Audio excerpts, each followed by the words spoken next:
The video gonna be about a song tribute to another artist, Miles Davis.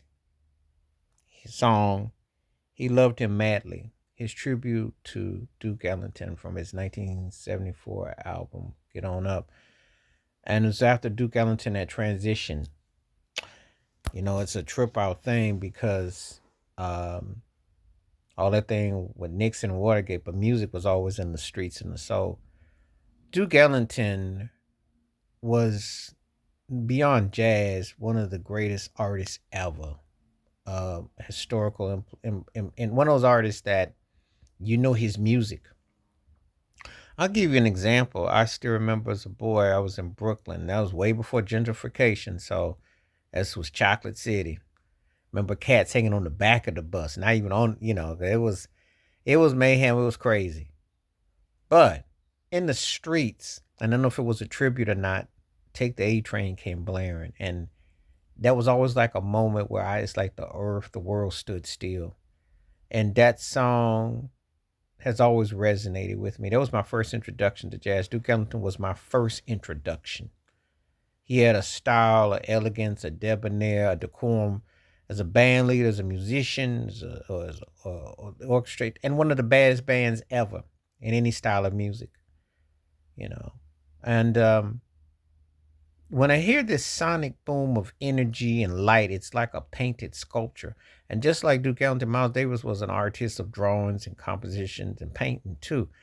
And the landscape and the texture that you hear on this particular piece, some people downplayed Miles Davis's 70s work because he was experimenting with jazz funk. He was going into that groove. He was definitely heavily influenced by what's happening in the streets from James Brown, Sly and the Family Stone, Jimi Hendrix, maybe P Funk, R&B. What was happening? He was bringing that, and then the distortion and the tone.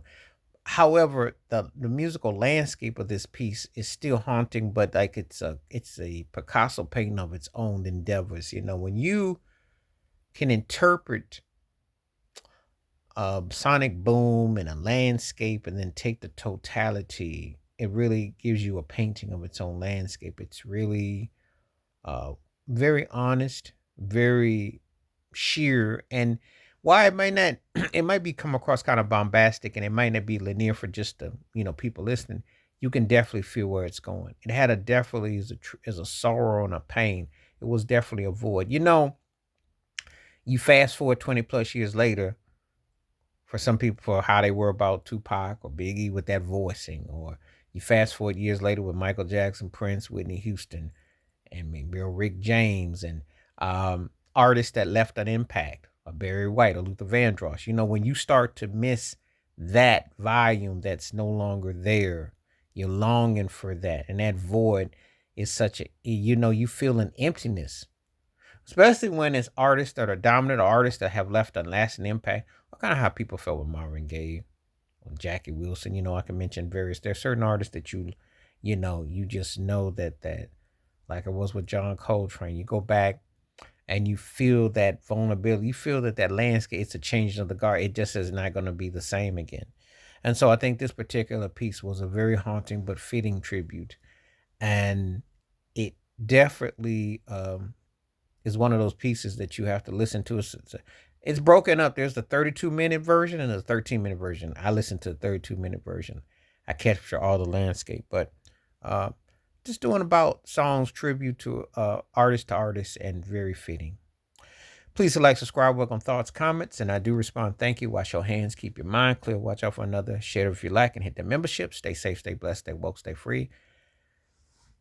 Peace.